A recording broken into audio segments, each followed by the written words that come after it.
Welcome back, beautiful tri-state area. You're listening to a moment of Zen right here on 710 WOR, the voice of New York, iHeartRadio. I'm your host, Zen Sams. Up next, in our Healthy Minutes segment brought to you by Bice Cucina, today we're featuring J.R. Martinez, an Army veteran, burn survivor, actor, motivational speaker, New York Times best-selling author, and Dancing with the Stars season 13 winner. That is one impressive resume. JR now travels the world, spreading his message of resilience and optimism, and does it all with a smile. Today, he joins me to chat the power of positivity, disability awareness, and demystifying the stigmas surrounding facial differences. Now, having a facial difference can impede the basic functions one needs to survive and grow, and those affected often experience social isolation or even bullying.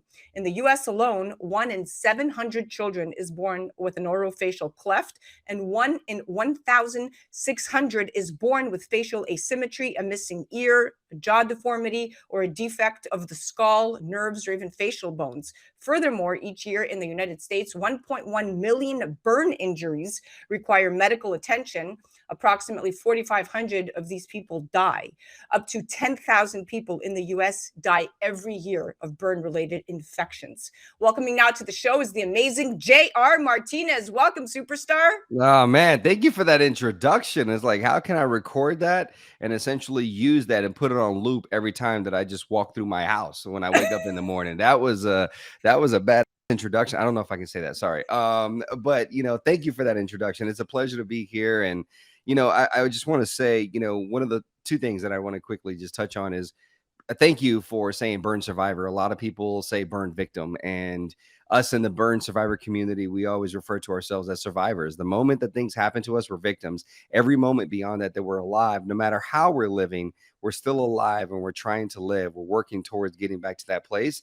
We're survivors now. You And then are. the second thing is, there's a couple of things that I recently encountered when you talk about, the sort of the facial disfigurement or the facial scarring. And you know, I recently ran into a couple of people where there was one lady that had not served in the military, had not been in the same circumstance that I have, but connected with me and my story because she was in a car accident.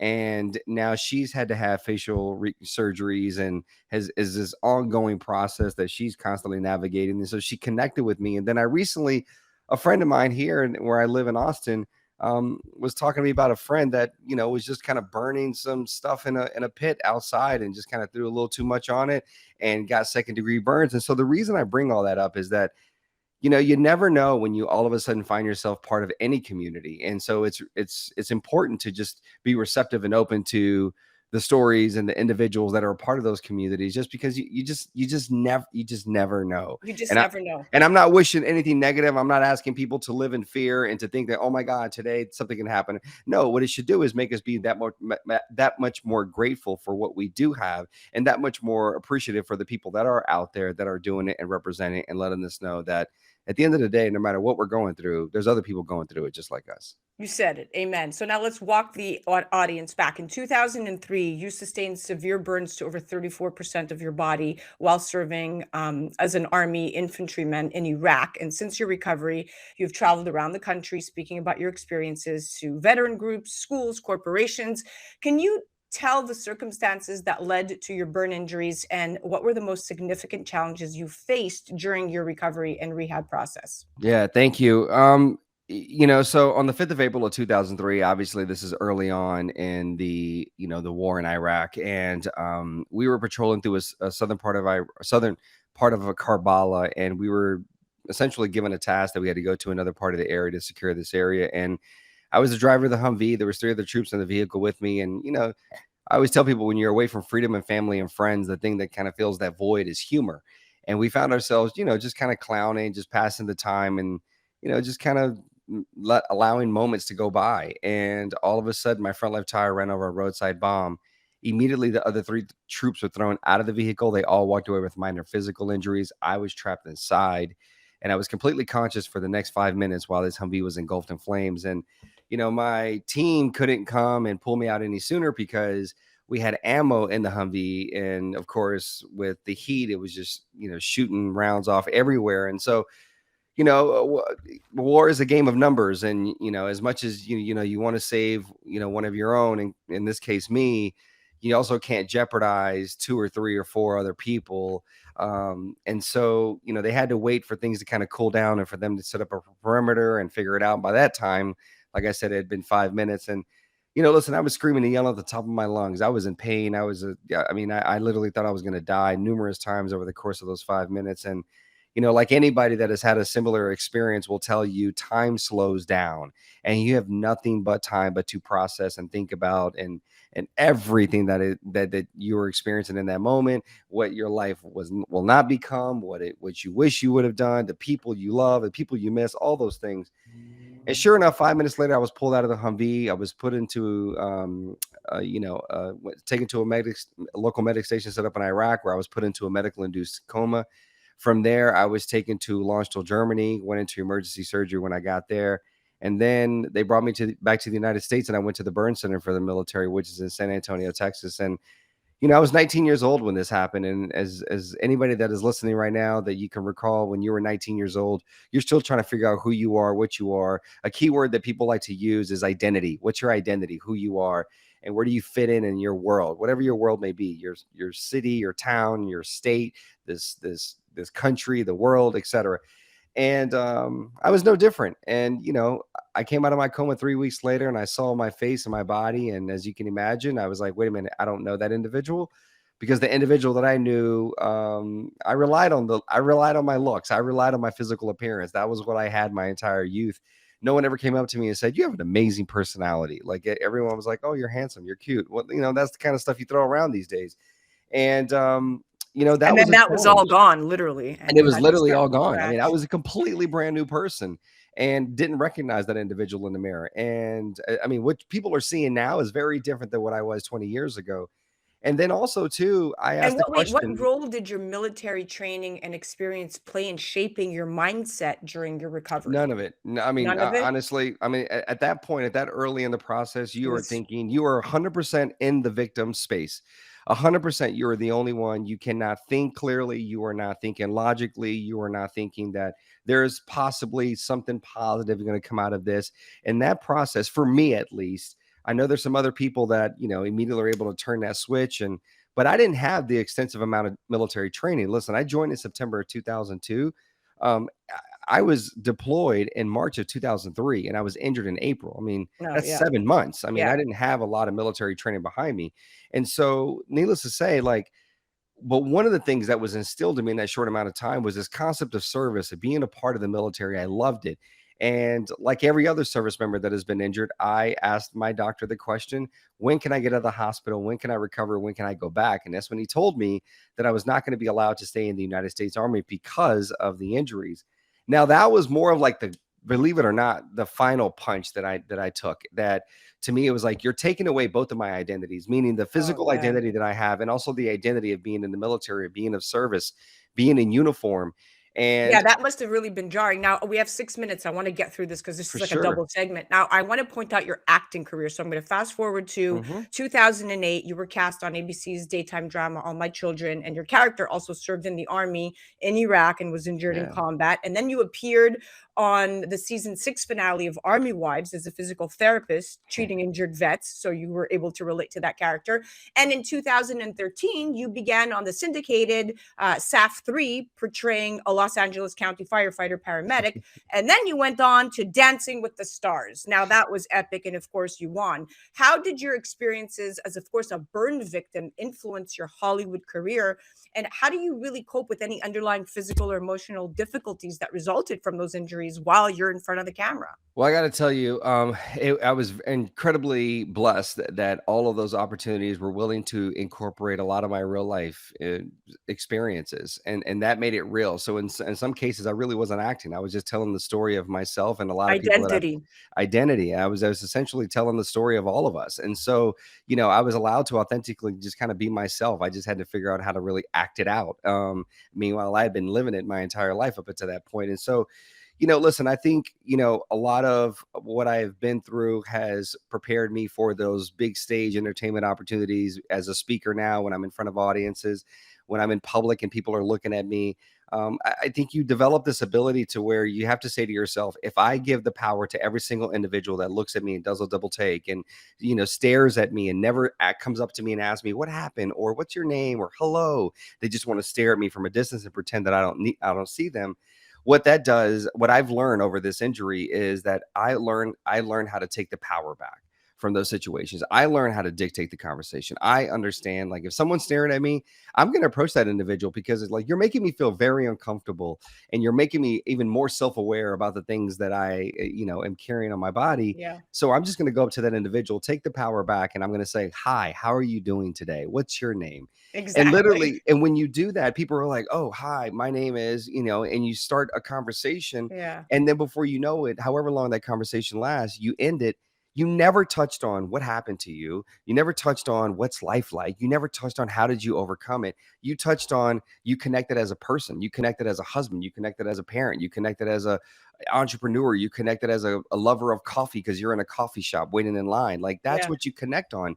And so for me, I really try to take that power away from those external, energies that try to dictate how my day is going to go. Because if I allow them to essentially have that power, I would be I would be controlled and my Diminished. energy would Yeah, be dictated, and yeah. I would just be triggered every time I step outside of my house.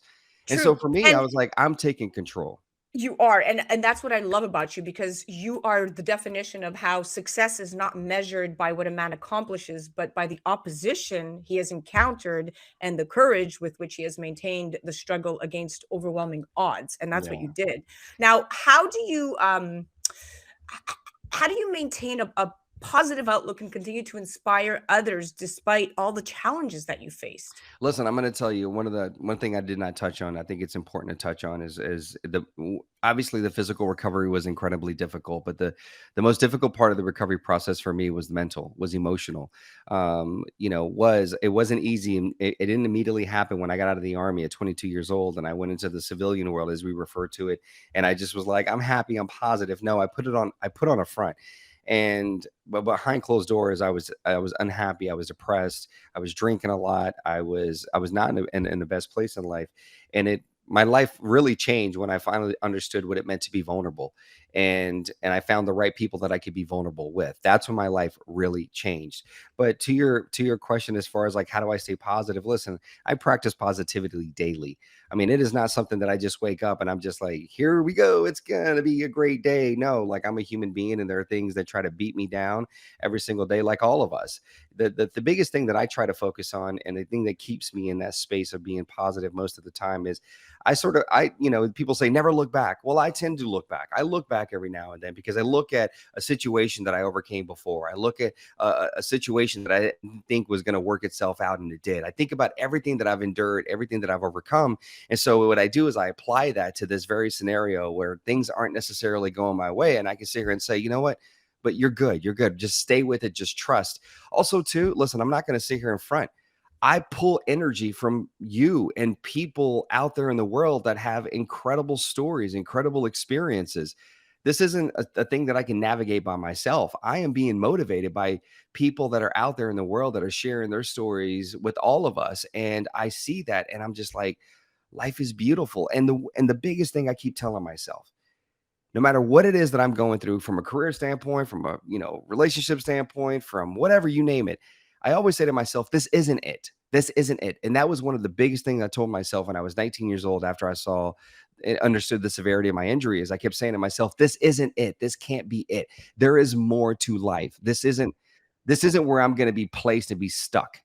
And because I just believed that, and I just kept paying attention to different things out there in the world and things that people would perceive as coincidences, yet I don't perceive them as coincidences. I believe that that's a sign. There's a direction there. For me, I think it's what's led me to get to this point, and I think it's what's going to allow me to continue to succeed. And so I think And you know for what anybody what's interesting? listening, This is the perfect part.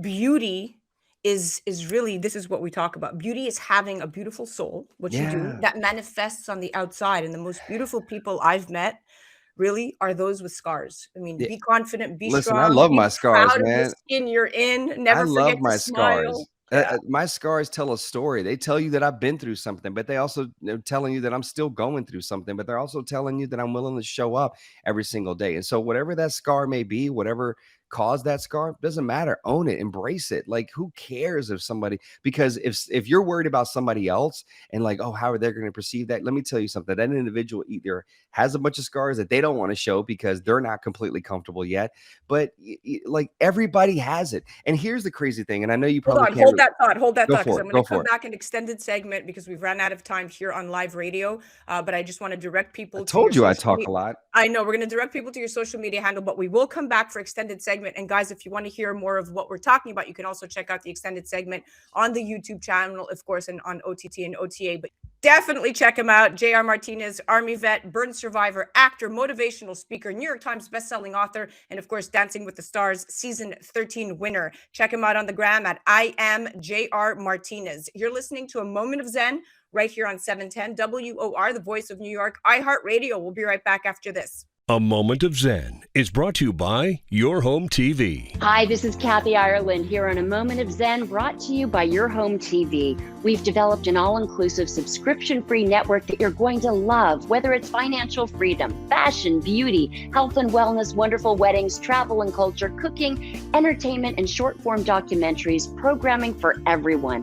Classic films and new shows, including Kathy Ireland Presents American Dreams. We've developed this network just for you. Please check out yourhometv.com. Tune in to A Moment of Zen, Saturday nights from 9 to 10 p.m. on WOR, the voice of New York, iHeartRadio. Welcome back, beautiful tri-state area. You're listening to A Moment of Zen right here on 710 WOR, the voice of New York, iHeartRadio. Welcoming now back to the show in our Healthy Minutes segment brought to you by Bice Cucina is our dear friend, J.R. Martinez, Army vet, burn survivor, actor, motivational speaker, New York Times bestselling author, and Dancing with the Stars season 13 winner. Welcome back, my friend. Oh, thank you so much for having me. It really is a great conversation. Absolutely. So let's pick it up here. We're talking about some of the experiences and advice you have for others who may be facing challenging situations or dealing with adversity in their life. And we were on a heavy conversation about some of the most memorable and impactful responses you've received from audiences during your motivational speaking engagements. Can you tell me some about those? You know, I think, I alluded to a little bit about the vulnerability, and that's when my life really changed. And when I first started speaking in my early 20s, I really had this motivation to want to be this big speaker. And I felt like I had a story and I felt like the people could relate to me. And yet I wasn't really given the opportunities. And people were putting me in boxes and essentially saying, "You're a veteran. Why don't you stay in the military space?"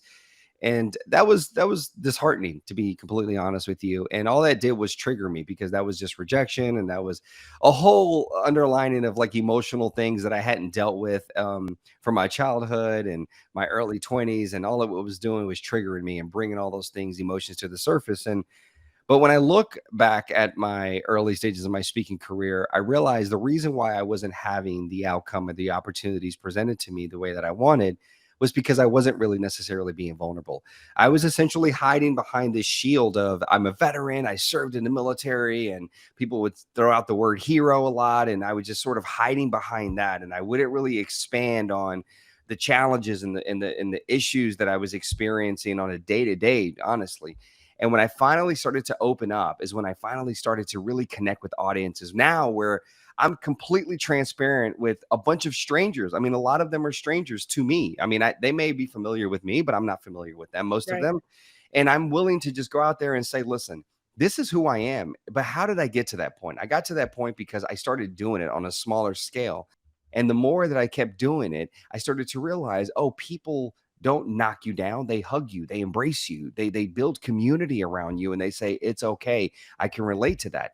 And so I just continued to just extract a little bit more and show a little bit more vulnerability. And it just eventually got to a point where, I get people to come up to me all the time and just, I mean, listen, somebody will come up to me at the grocery store with my family not too long ago. And as an older man, as I'm walking out the store, he's standing there at the doorway, and he's saying, he looks at me and he says, and I could tell you almost wanted to say something to me. So, but I was the first one to actually engage. And I said, "How are you doing today?" And he looked at me and he said, "I want to tell you something." He said, I was I recently experienced this leg injury, and he looked down at his leg, and I see his legs all bandaged up, and he said, this is my first time coming out. And I was walking around, and then I said, I can't be in this store. I got to go home. And he said, then I saw you, and I saw you smiling, and I saw you carrying on. And I thought to myself, well, if he can do it, why can't I? And I said, oh, that's great, man. That's awesome. And he said, don't get me wrong, I'm still going home. He's like, but I just wanted to share that with you. And I said to him, I said, listen, give yourself grace. That's the one thing we're not conditioned and taught that we can do. Most of us don't even understand what that really even means. Like, give yourself grace, because we're so conditioned that you got to have everything now. You got to have it all figured out now. You got to have a plan right now. But yet we're never Sometimes taught you don't. to. We're never taught to adapt. We're never taught to, be open to other opportunities. Like, we're taught to write out your 5-year plan, your 10-year plan. And if you're not there, oh, you failed, right? Now people are starting to talk about the journey. And that's great. But I said to him, I said, give yourself grace, man. Like, it takes time. Yeah. Like, it took Now, have a you long time for me to encountered get to this point. And so I find myself having those types of interactions pretty frequently. And Yeah. all it does is just remind me that I'm on the right path. Well, you are for sure on the right path, and you are, you're in control of your own destiny. But have you encountered any misconceptions or stereotypes about burn victims? And how do you really address that in your speeches? Yeah, honestly, I think not I wouldn't say necessarily. I think I think what for my speeches for me are, I try to extract, like, if I'm talking whatever group I'm talking to, I try to extract, okay, this is an experience that I happened. Well, what does that experience really mean? And I spent a great deal of time customizing, each speech for each group, because everyone's trying to accomplish something completely different. But I just kind of lean into it, and I just kind of tell people what my reality was, what my story was, and I just try to tie everything together, so the audiences that have never experienced what I've experienced, but they're a bunch of ITs or HR professionals, or medical professionals, obviously will relate to some degree. But I just try to get it, get on stage and just kind of be authentically who I am and tell my story. And I haven't really experienced anything. I mean, listen, yeah, I was telling someone the other day, I was actually laughing about a couple of comments that I got, like, on my YouTube channel, about a couple videos. And this is the stuff that when you put yourself out into the world, you got to understand that there's going to be a few people out there that are just intentionally just trying to, like, sort of poke.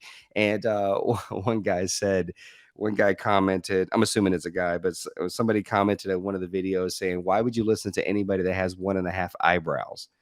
And It's terrible. I read that, and I was like, that's funny. Like, I mean, yeah, that's funny. I mean, why do I have 1.5 eyebrows? Like, this half that I have, like, my plastic surgeon did that, but then why did he stop there? Like, and then why did he go up? And then, like, why didn't he just come across? Like, I have so many questions about that.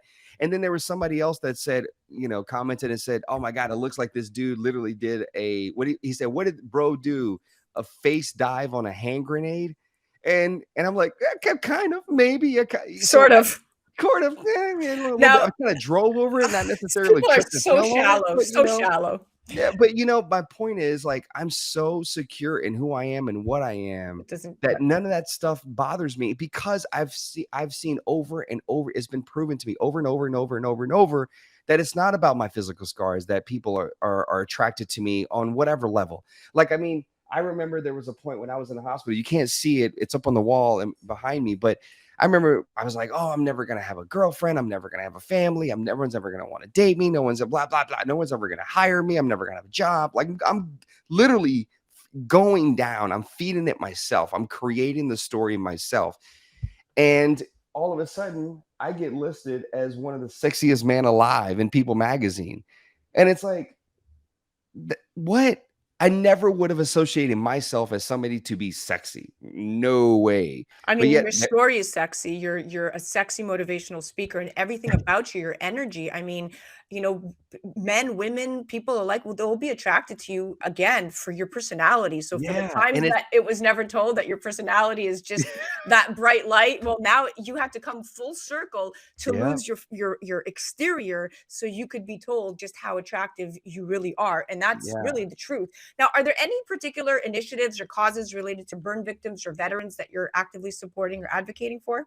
Oh man. So there's a burn survivor organization called the Phoenix Society for Burn Survivors, a national organization, incredible organization, a lot of resources. So when I was recovered in the hospital, you see a few of the burn survivors that are in the military, but I didn't see anybody outside of the military facility in the civilian world that looked like us. And I remember the first time I was invited to go to the conference for the Phoenix Society. I walked into the hotel lobby, and I mean, it was like, where do these people come from? And there were people from all over the world that were burned either as children, as teenagers, as adults, whatever, in variety of reasons. And so Phoenix Society is an organization that is incredibly near and dear to my heart, that I've been supporting for a very long time. As far as like from a veteran standpoint, there are a lot of organizations, that are out there. I mean, I've sort of kind of narrowed it down. And so for me, like I end up supporting like a smaller organization that's actually here in Texas, and it's called Operation Triage. And their whole focus is, we're going to help those older veterans that a lot of organizations tend to sort of dismiss because they're older and they think, where are we going to put our resources and energy into them?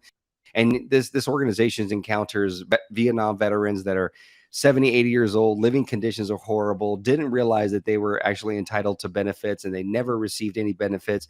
And yet this organization goes and helps them fill out all that paperwork so they can get those benefits, helps them fix their homes, helps them do all of these things. So just to whatever time they have left on this earth, they can feel that appreciation and they can actually live in some sort of comfort. And so I love that organization. I know every dollar that is donated to that organization goes directly to the services, because the staff takes not one salary.